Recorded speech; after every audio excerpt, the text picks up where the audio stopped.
காடு நடுவுல ஒரு சின்ன குரங்கு சிக்கு தினமும் மரத்து மேல வாழைப்பழம் சாப்பிட்டு ஜாலியா இருக்குது.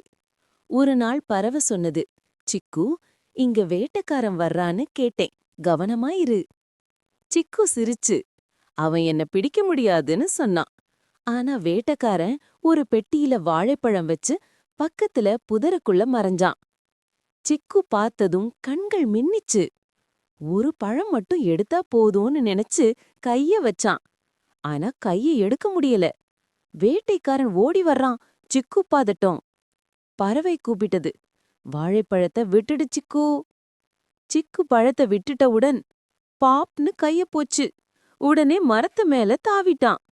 வேட்டைக்காரன் பெட்டியை திறக்க குரங்கு இல்ல, வாழைப்பழம் மட்டும்.